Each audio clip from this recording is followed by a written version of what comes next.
Hey folks, it's Marvin Cash, the host of The Articulate Fly. We're back with our last Western North Carolina fishing report of the year with Dale Collins at Tuckaseegee Fly Shop. How you doing, Dale? Doing great, Marvin. That's exciting news. That's a great reminder that 2020 is almost over. Yeah, I certainly hope that 2021 is better than 2020. There's nowhere to go but up. There you go. So I took a quick look at your weather before we hopped on, and we were talking. You got a pretty good shot of rain that probably has things messed up for the next few days, but it looks like you got pretty seasonable temperatures kind of for the next 2 weeks or so. Yeah, we kind of got into a rhythm there where like every Monday a front would come through, and then the following Tuesday morning we'd hit northwest flow where we'd get snow showers. I think the last time we talked, the snow plows were rolling, and it was a pretty chilly week there.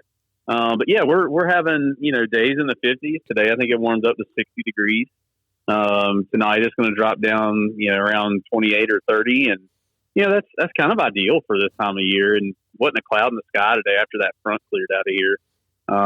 So you're going to have to watch the forecast a little bit, and if it says there rain and you got a trip planned, then you probably still have to stick with it and wait and see what happens, really. Yeah, and so I guess what that really means is if you're going to fish in the park on the wild stuff, you probably can start a little bit later to let things warm up. But I imagine the water temperatures on the Tuck are still probably pretty good. That's right. Water temperatures on the Tuck, because that water is coming out of the dam, it's still in the mid to low 50s, maybe dipping into the upper 40s on the backside of some of these fronts where it gets really cold with the winds out of the north. National Park water temps, Cataloochee sitting around, lower 40s, maybe topping around 45, 48 in the late afternoon on these warmer days. But your window is certainly like 10 a.m. to 4. Like the warmest part of the day is definitely that 11 to 3 window. So as the water warms up either side, there's certainly be some hatches kicking off, and blueing olives have been the most predominant hatch for sure. Got it. So really just kind of nymph them up, fish streamers, and then maybe around lunchtime, see if you can sneak one in on a dry fly. Exactly. Yeah. Even if you're out on the Tuck, don't hesitate to afternoons. Don't hesitate to throw on a little like 18 blueing olive and see if you can just have some fun with some fish on the dry fly. Otherwise, though, yeah, your standard issue girdle bugs trailed with a flashy nymph like a rainbow warrior. That's going to be a standard there. Squirmy is going to do well also. Yeah, there you go. And we've got a question from Christian. Christian wanted to get your thoughts on kind of tactics for fishing for mountain brook trout this time of year. That's a great question. Thanks for submitting that, Christian. Really, you sort of have to really study the weather. You want to catch it on these days, like I believe it was one day last week. I believe we hit 66 or 68 degrees. So that's going to be a day where if you're in the right place and the sun's on the right side of the mountain, or you're on the right side of the mountain and the creek is, then that sunshine is going to warm that creek up, and you can probably see some activity. What we run into this time of year, and the further we get into winter, the more likely this is to happen. Their metabolism just completely shuts down because of the water temp. And in some of these creeks, this is crazy. I think this was an article from NC Wildlife to cite my source here. But the brook trout, the native brook trout, will actually like burrow down into the sand, basically burying themselves and just completely become dormant. They're not even going to move. And they're just going to conserve as much energy as possible. And the only thing that can really get them is if the entire water column and stream bed freezes. And we've actually seen, I believe it was some of those polar vortexes back in like 2015. We saw where the stream bed had actually frozen, and the ice was essentially coming up from the bottom of the river. And that can cause some problems. But they'll find ways to survive. If you can find where a spring's coming in, they'll kind of cluster up and kind of put their noses right on that warmer water coming up from the ground in the riverbed.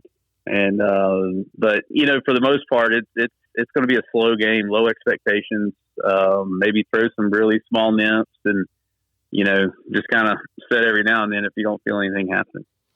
Yeah. And, kind of following up on that, Dale, if it rains, is that going to be one of those events in the wintertime that's going to tick the temperature up a little bit as long as you don't have any snow melt related to that? It absolutely would. And, we saw that here Friday and the Saturday. We had some warm rain, 60-degree rain come through. Obviously, the elevation changes. You're going to see that temperature warm up, but the deeper holes, they're going to be slower to warm up.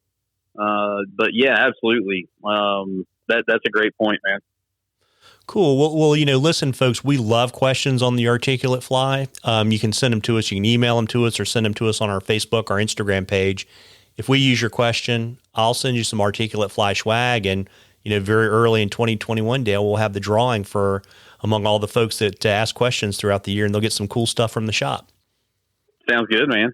Yeah. And, before I let you hop, a couple things. I know you've got a special event with Norvise in February you want to talk about, but also let folks know shop hours so Chris Kingle can come in and get the last little bit of his shopping done.